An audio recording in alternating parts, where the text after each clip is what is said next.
All right, Tiny Terror time. Yes. We're going to talk about some stuff. First up, though, I wanted to talk to you about this news that hit yesterday as of this recording. Okay. Mike Flanagan, friend of the pod. Yeah, I think we're both fans. Yeah, we're fans. In general. Yes. Yeah, you like his movies a lot. I do like his movies a lot. And Shows I like are a his mixed shows. bag, right? Shows are a mixed bag. I like when he's able to edit himself down, is how I'll say it. Okay, so But- which is easier to do in a feature length. I think I've come across a little more negative on his shows than I actually am. No, yeah. I've never. You're not a hater. Like you've never Right. come off, but you. His shows get so much praise, and they're so kind of like. Anytime he releases a show, it's like in the zeitgeist for a while. That I think sometimes people tend to overblow things that he does all the time. So I get it. Yeah, That's an issue with me anyway. Is like I do tend to I do have a that's a me problem where I do tend to you buck tradition. I sometimes, and I'm also skeptical when everybody loves something. I get I'm like, yeah, all right. Then I start picking holes in it. But with him, I still like those shows that I watch. They just get long in the tooth. As they go on, I go, okay, come on. I get impatient, and that's me being an impatient viewer. I'm working on that as well. The pacing is a little. But he's directed some great movies. He's directed two of my favorite King adaptations ever, and then maybe one of my favorite movies of the last decade in Dr. Sleep. Gerald's Game and Dr. Sleep. Yeah, Dr. Sleep is I love. I think we've talked about that. We've talked about the movie.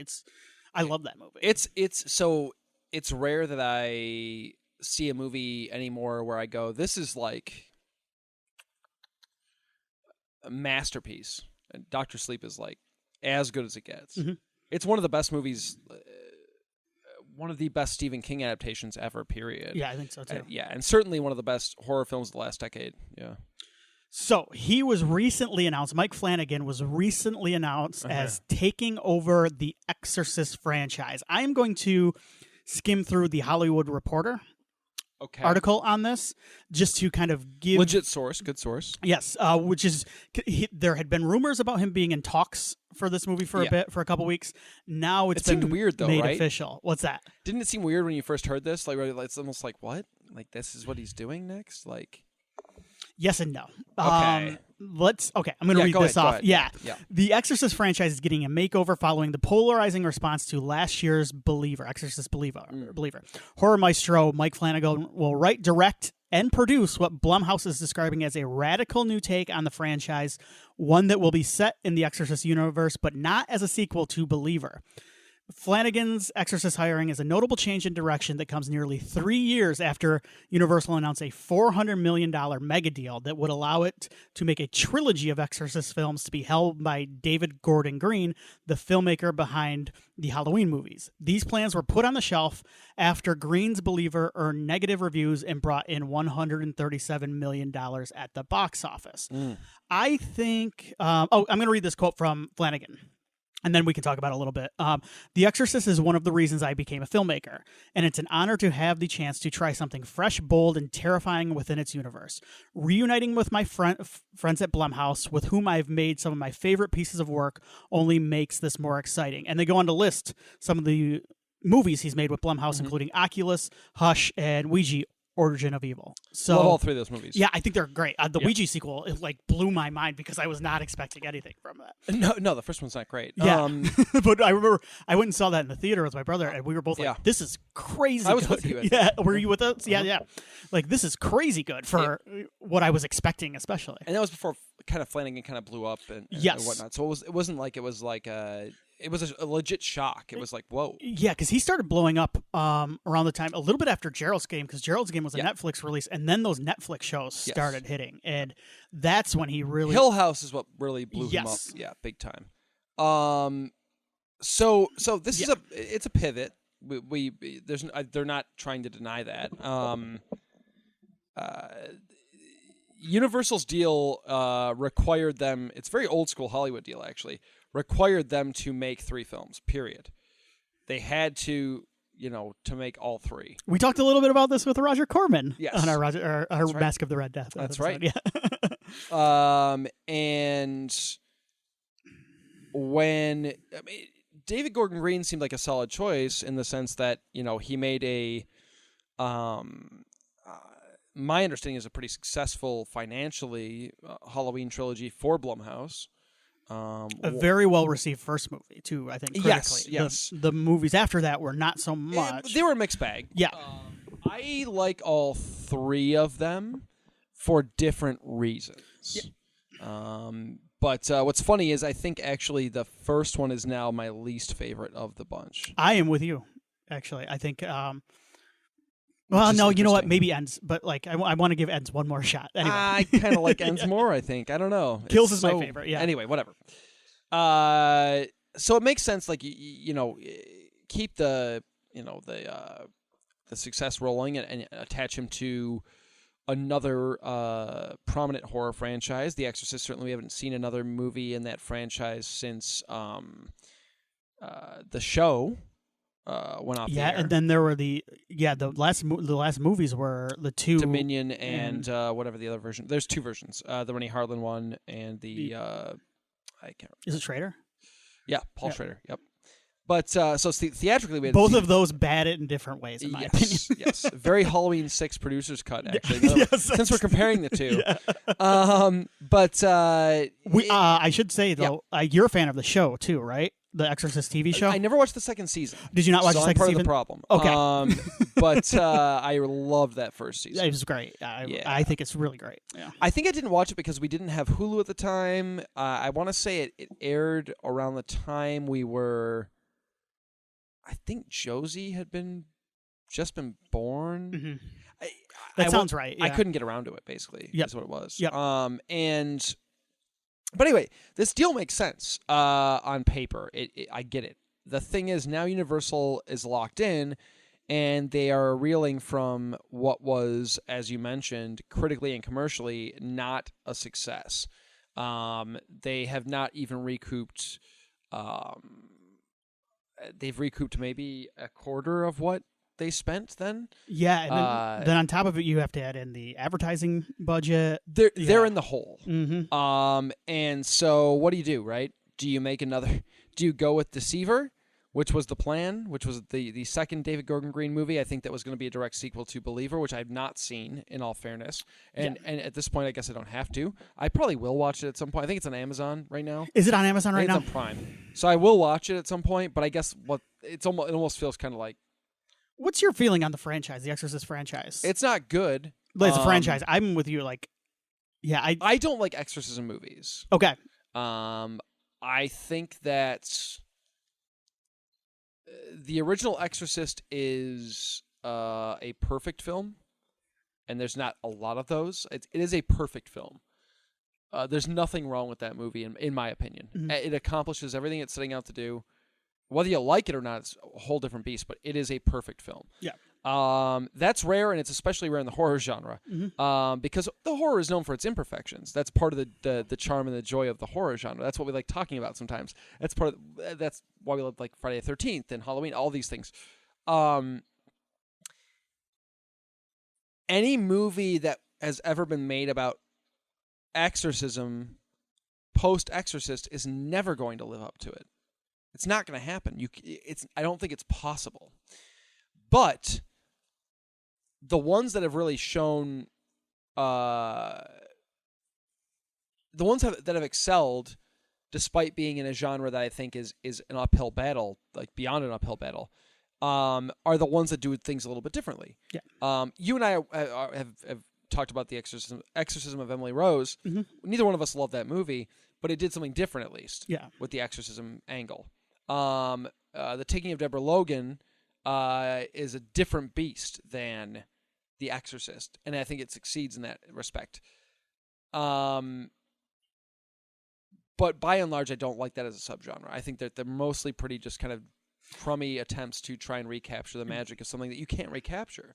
Can I throw in one more as one that I think you'll like when you do get around to watching it, and I think works because it does do something different? Sure. That's The Pope's Exorcist with Russell Crowe. Because I would like to see that. Yeah. What it essentially does is it takes I can't remember the guy's name right now. Is it Father Morth? Yeah.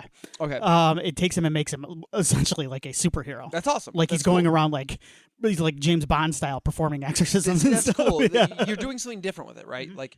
You're not trying to be the Exorcist. The problem is that all these exorcism movies attempt to be the Exorcist, and you're not going to do it. There's no reason to even try. That being said, Exorcist 3, as far as you asked about the franchise, I think Exorcist 3 is really good.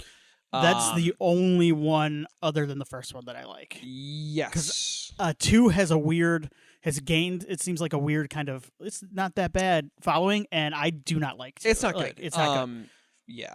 I shouldn't say I don't like 2. I just don't think 2's good. It's not a good movie. Yeah, I don't think it's good. You can enjoy it. That's great. Because it is batshit.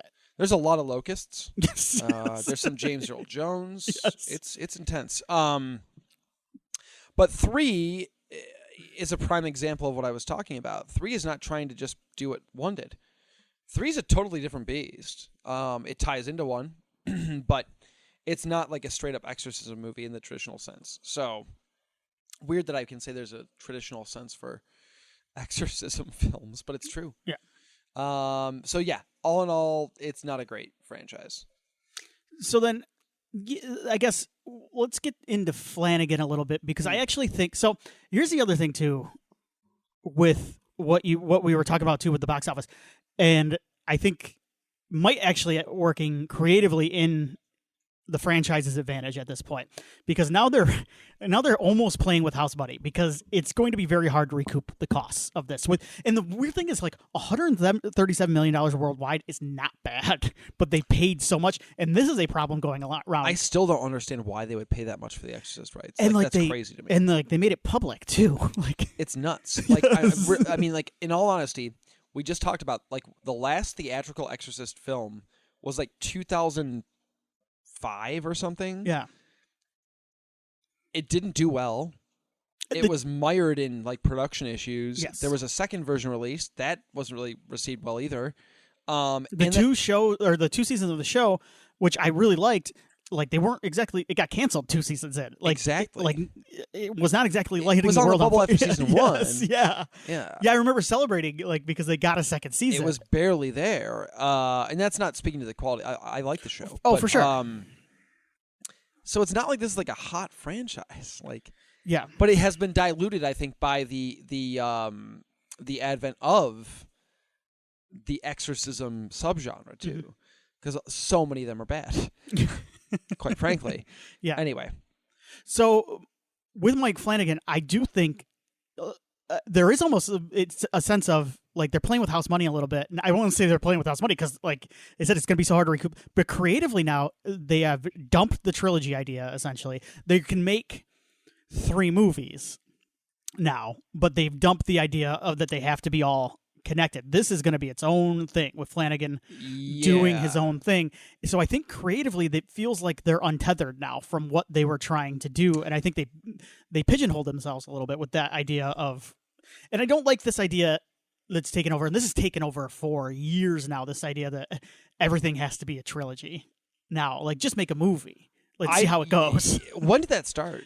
This has been going on, I think. It wasn't Star Wars that started it. No, but it caught on, I want to say in the late 90s, maybe even with the second Star Wars, when they announced the prequel trilogy.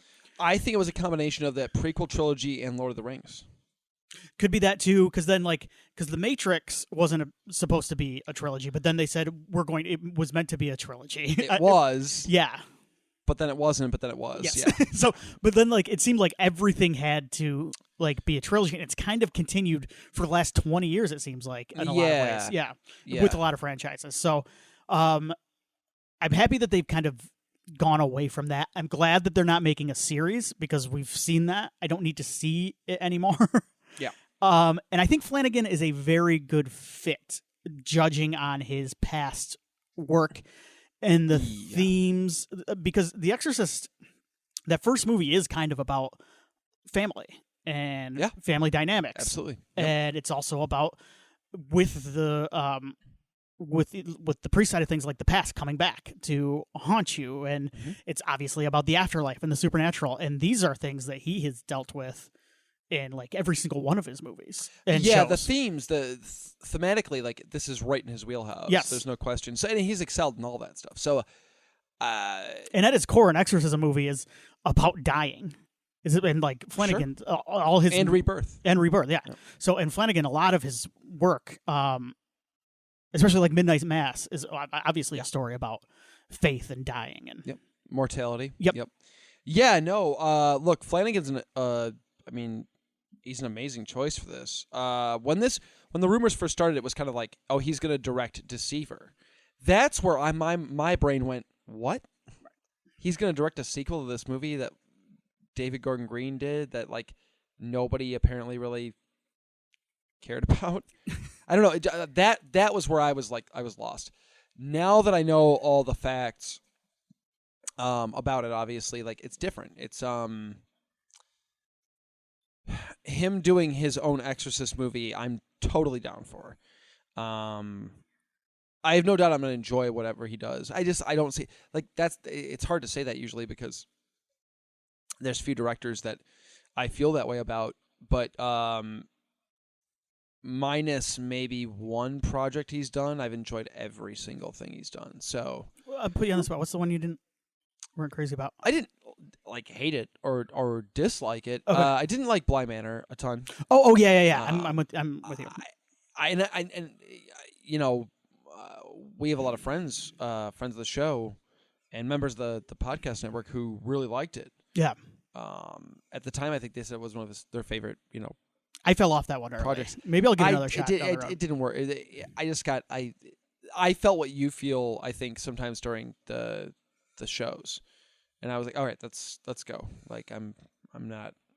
It's almost a double-edged sword because I obviously he's known for his monologues. Sure. And I like a lot of those monologues. Some great stuff, yeah. But sometimes in a show, like Midnight Mass was a vendor for me. I was just like, okay, how many more? see, which is funny because like Midnight Mass, I think is one of his best projects. So, and I really like. That's the thing is I want to throw that out there. I really liked Midnight Mass. Yeah, it's a little long in the tooth. I get that. But this is why. That's an example of why I think his movies work better for me. Yeah, because he does cut back a little bit. Well, he has to. Yes. Right. Yeah, I don't know. It's I think he's a great fit. I'm excited at the multiple mentions of it being like a radical, like not radical, but like a totally different beast than like set in the universe. Yeah, they want to say that because you have to, right? But they're not going to say, "Oh, this has nothing to do with the rest of them." Of course, but like, I'm excited to see how weird he gets with it. And that's good. I mean, like creatively, like at this point, you might as well do whatever you want because, like, what's it gonna hurt? It's gonna have to feature an exorcist. Yes. Other than that, it's just like, and honestly, the thing with Green, you haven't seen it. I have seen it, and I didn't hate it. I was just kind of ambivalent towards it. But the thing with Green's Exorcist movie is like, it felt like it half-stepped. It felt like it didn't go far enough for me at a lot of the times. It didn't get as weird as I wanted. And I know David Gordon Green, and I know he can be a very weird filmaker. Oh, and he was saving that for the next one. Yeah, exactly. But it felt like it did. Honestly, though, that is part of it. Part of the problem is he tried to do what he did with Halloween, which is Halloween plays it a little bit more down the middle, and then he gets weirder with those second two movies. Yeah. And you're probably right; that was the plan here, but it did not work. Because when his first Halloween came out, there was like the sequel thing was not official at that point, right? Right. The sequel thing became like we're doing 2 and 3. I remember like those two were like a package deal. Yeah. But with the first one, there was not. They did not announce like we're making 3 things. Mm-hmm. With this, they did. So like he had to kind of hold back, I think, a little bit. Yes. And I don't dislike David Gordon Green as a filmmaker. I haven't gotten enjoyment out of every single project I've seen him, TV, movies, whatever. Anything he's been involved in, like I have some enjoyment from, but like, I don't know. I don't know. I didn't need an Exorcist trilogy from David Gordon Green. I was ready for him to step away from horror for a little bit and just do something different. Mm-hmm. Like get back. I didn't want him to go right into another franchise because I'm with you. I like him as a filmmaker. And he was a weird fit, honestly, for The Exorcist. Flanagan, on the other hand, is like, if I had to pick someone out there, like I think he's kind of a perfect kind fit. of the guy, right? Yes. Yeah. So. Yeah, I'm excited. I'm actually excited for it. The only thing that like bums me out, we've talked about this before, is it's tough for movies, especially in theaters, to get an original idea out there. Mm-hmm. A lot of his original ideas. Well, I'm saying this, and then like his Netflix movies, half of them are based on Poe stories. Yeah, have you seen House of Usher? Yes, I did. Yeah. It's good. It's good. Yeah. So but that's what I feel like. It's a bummer to me that everything is just dominated by IP in the bigger realm. That okay, it's great that I'm hoping he can smuggle in enough of his own work, and I'm sure he can, because Blumhouse has taken some hits lately as well. It has, yeah. Hits to the reputation, hits to the box office, and I think they may be better off just saying, do what you want to do. I think that's part of what made them successful in the first place. Yeah. I don't want to say they got too big for their britches. That doesn't seem fair, because they were legitimately growing and deservedly gaining kind of some notoriety as a studio. But with that, I think is where missteps get made. I think it's easy for what started as kind of a smaller production company that blew up. I think it's easy for them to make these missteps. And I think that you either learn from it and you kind of regain a sense of what made it work to begin with, or you biff. And I hope, I like Blumhouse. I hope that this works. So yeah. Very cool. All right. That's those are our thoughts on just The Exorcist in general and the story out there that Mike Flanagan's taken over. Excellent. All right. You want to talk about what we've been watching lately? Yeah. So, oh man, our first and last episode. I have suggestions, by the way. I've been thinking about this too. Once we're through our summer series that we have, which we'll talk about. Yep.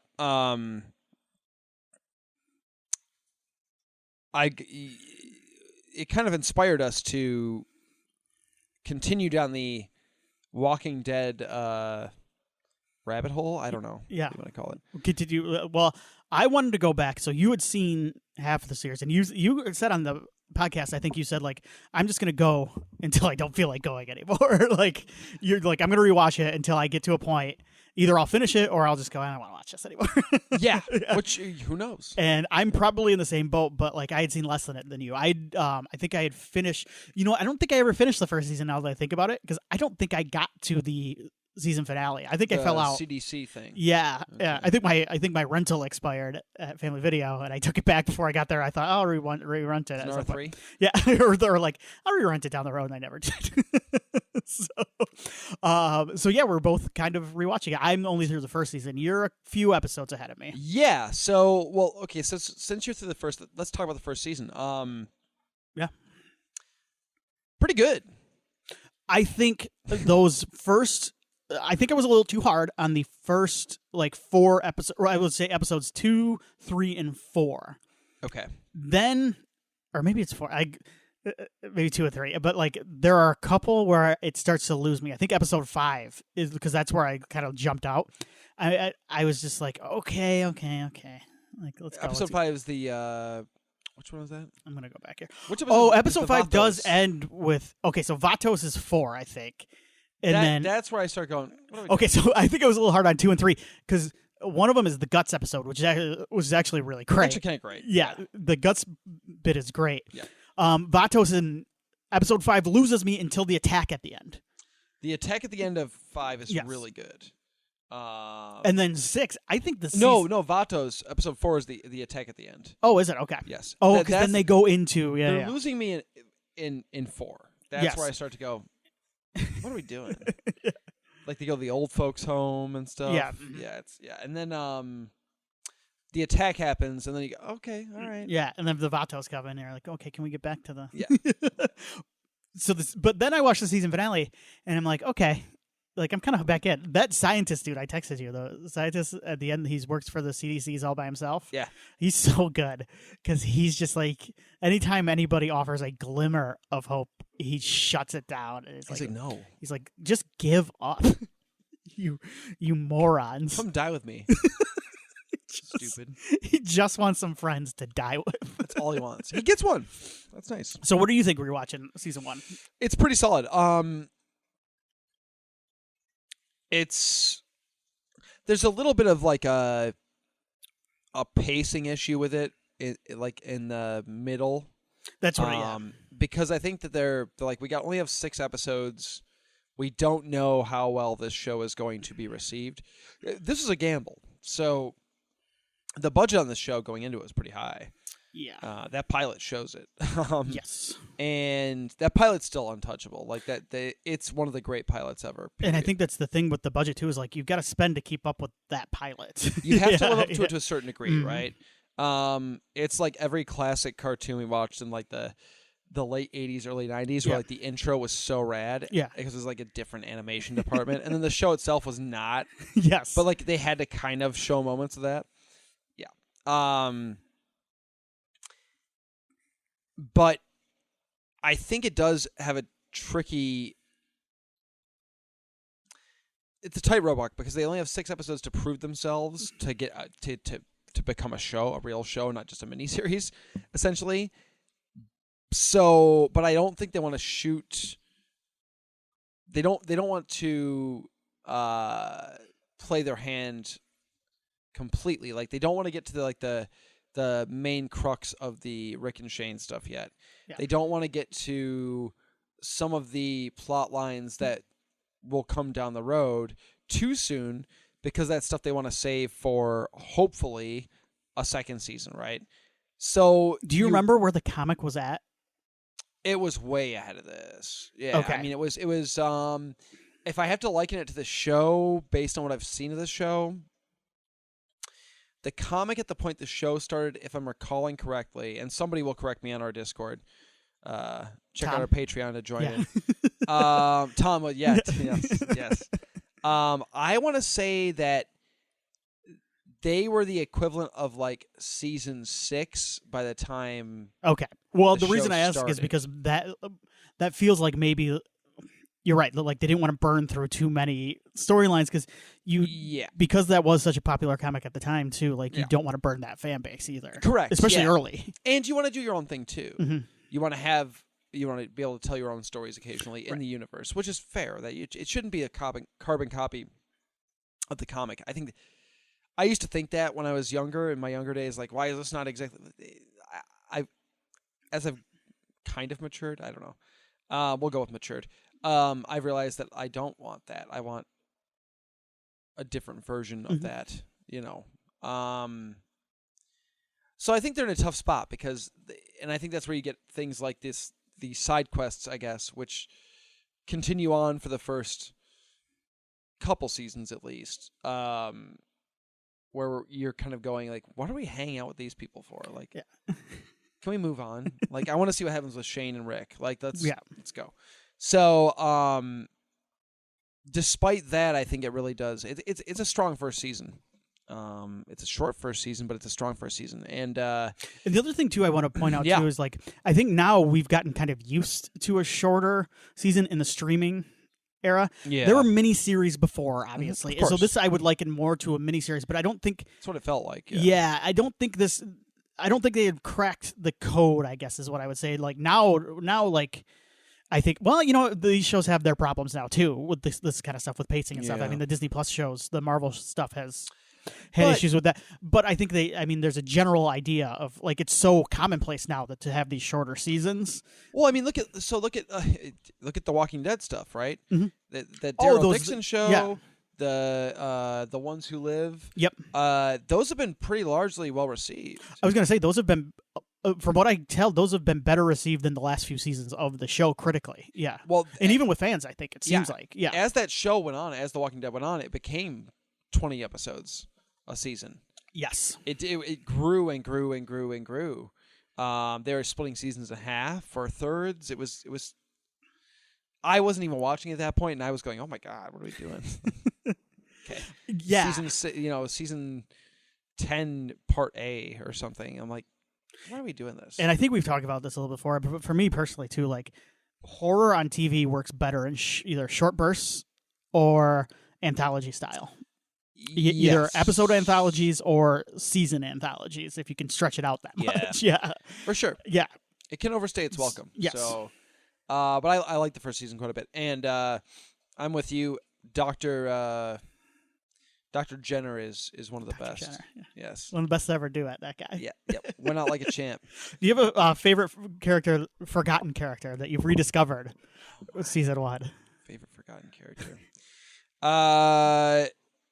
Carol's mean husband, who's like kind of an asshole, and Is that the one that Shane beats the shit out of? yeah, he's pretty funny. Shane fucking wrecks his ass too. Shane rules. Okay. He's my favorite forgotten character because he kind of like. Were you more of a Rick guy at the time, or were you a Shane guy? We're not Lori guys. No. That she's bad. Not I don't horrifically written. Terribly written character. It's not the performance. No, it's not, she's doing the best she can. Awfully written. Some of the and quite frankly, Andrea's pretty horribly written too. The female characters so far are not strong. No, yeah. Maggie's okay by the end. Oh no, Maggie comes later. Maggie comes. I'm talking first Andrea season right and now. Lori are not good. Yeah. Yeah. Not a fan. I'd forgotten about T-Dog. T-Dog popped up. He's my man. T-Dog's sweet. Yep. What's his name? Like, it's so weird that he became like such a Daryl Dixon became such a huge star. Because he's like a weird, gross racist guy. He's like a weird, gross racist that's mad that they killed his racist. Was it his dad? Merle's his dad, right? Brother.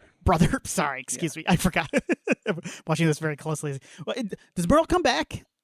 Okay, I was gonna say I remember what's his name. Yeah, Rooker has like a full on. He's like in the opening credits at some point, so he like comes back as a regular. Okay. Yeah. Okay, because Rooker's strong and Rooker's playing a. He's shit very good. Yeah, he's playing a piece of shit, but he's good. He's very good at his. The one I think about with Shane, I wanted to point out Bernthal is so good on this show because it is a tricky. What he's being asked to do there is a tricky tightrope because he's essentially snaked his best friend's wife and kid. He gets kind of borderline rapey and stuff too. Like it gets to be a lot. Yes. It's tough. Yeah, that's a tough one. His character's not likable. Right. But you also go, I get why he's coming unglued too. Yep. Like I get it. Like I understand in his mind where he's at. Yes. So yeah, that's a tricky. I think one. he plays that really well though. He does. Yes. Yeah, because he's still got a charisma about him, even though he's kind of nasty. Yeah. Yeah, I don't want to see too much about season 2 because you're not there yet. But Bernthal gets even better. Yes. In season 2. It's no spoiler to say that the show loses Bernthal at a certain point, and it was great for him because he go on to bigger and better things, in my opinion. I should say what I'm saying. Shane is sweet. It's like first season Shane, so I don't know what's coming. No. Like he's still like in season 2, even like he's like super captivating to watch. Yeah, I don't agree with most of what he's doing. Right. But I also once again, I understand his mentality too. Mm-hmm. If you're in that situation, you can't, it's hard to say where you would be at. So, he's so good. Yeah. He's so good in everything. But this was I had seen him in a movie before. God, what's the name of that movie? Was it him and Elijah Wood and, what's his name from, the American Pie movies, and that bad Street Fighter Legend of Chun-Li movie. Oh, Chris Klein? Chris Klein. The three of them. And the idea was that there's a draft. Day Zero? Yeah. Okay. There's a draft in modern times. Okay. And so, the three of them being friends, all getting drafted.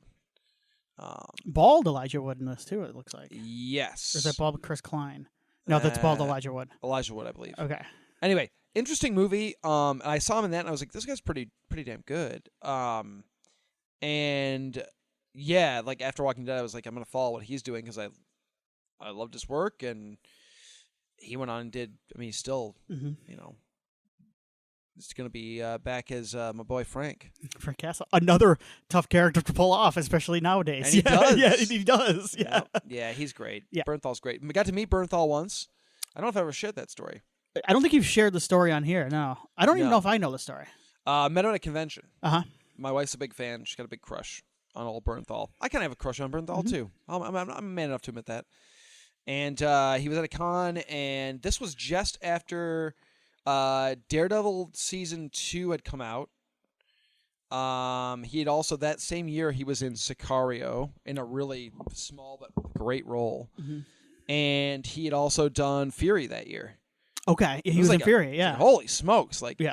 I told him I met him. He's super super cool, and I said we're gonna do a picture or whatever, which my wife cropped me out of. I do remember that. Yes. I'm mysteriously absent from her version of the picture, but I remember saying I was like, hey, I want to tell you something, and I could tell he was kind of like, there was a moment on his face. I was like, oh God, what is this guy gonna say? And I was like, I just want to say, like, you had, like, congratulations, you had an amazing year, like, just as an actor, like, I everything you did was awesome. Like, you got to do Daredevil, and you worked with what's his name, Denis on Sicario. Yep. Said you got to work with Brad Pitt and Shia LaBeouf in that cast, and what's his name, director? I'm blanking on the director's name too. The guy who did Suicide Squad, David Ayer. Yeah. So like you had like the best year, in my opinion, of like any working actor. Like he did something else that year too. It was insane. And he goes, "Thank you so much." Like he was like super sweet about it. Like he was very he was cool. He was sweet. Got a little handsy with Nikki, but. Not really. I was gonna say, be careful. He didn't. He didn't. Really. No, I don't. No, for my taste, I didn't like the way he put slinked his arm around her shoulder. Whatever happened, your wife didn't see it. She cropped you out of that picture. Yeah. Damn you, Bernthal. He's shaming me. Anyway, no, but he was great. He was awesome. So, excellent. Anything else on The Walking Dead? You've got a show coming up, don't you? Yeah, I got a wrestling show. We're doing a wrestling show on June 14th. It'll be at Modern Skate and Surf in Royal Oak. Okay. Big show. These shows are always big. We're doing what's this one called? I don't know. This is not the Fallout one, right? Or that one already happened? Spring Fallout already happened. Okay. This one's gonna feature some local celebrities. This is Christmas in June. Okay, I like that one. That made me laugh. I got a kick out of that. We've got a couple of local celebrities in a tag team match. A couple of fellows from our local Fox 2 News. Fox 2. Including... Fox 2 it's not Action News, but Fox 2... It used to be, right? Action News is Channel 7 here. Yeah, ABC. Fox 2, though, is where the action is, I think, really. Yeah. Channel 7 might say they are, but... Fox 2.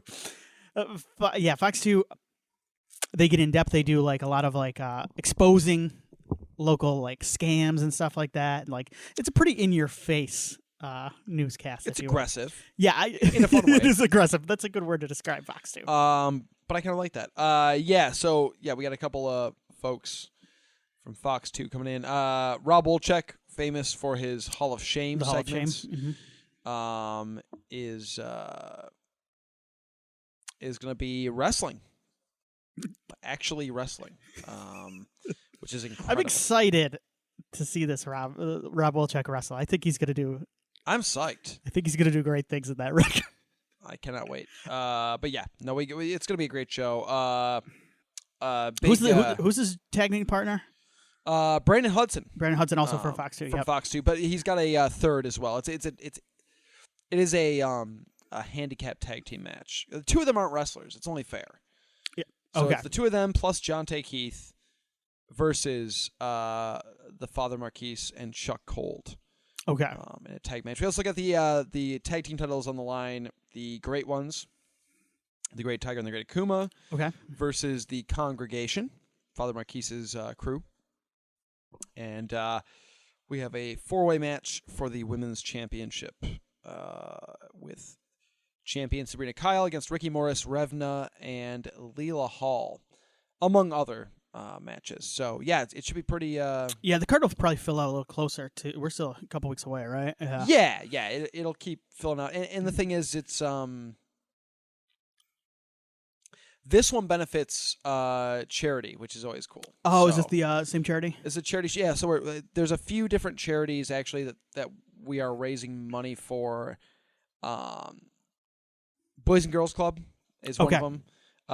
There's a charity called Jamar's Jammies, pajamas for kids in need. Okay. There's the Christ Child House, which is another charity that we're working with. And then also Luna's Helping Hands. Luna's Helping Hands. Can you, when you get a chance, can you screenshot that for me? I'll try to put it in the show notes. Yeah. I'll go ahead and do that. But yeah, should be a fun show. Definitely looking forward to it. It's the Royal Oak shows are it's a different energy and a different vibe. Mm-hmm. And I would say you got the Hall of Shame coming. You got Rob Olchek at this one too. Yeah, he's gonna bring the heat. Yeah. He's gonna bring the heat. Like I just checked the Hall of Shame. He has taken down this bad pool builder. This guy who's building shitty pools. Oh yeah, and he's got multiple news stories on this guy. So let me tell you something, Chuck Cold. Like, you're messing with Rob Wolchek. If you think you're going to get off easy here, ask this fucking pool builder. Yeah. Chuck, man, I love you, buddy, but you're getting, I don't know. You're skilled in the ring, but Rob, the notorious ROB is going to find some dirt.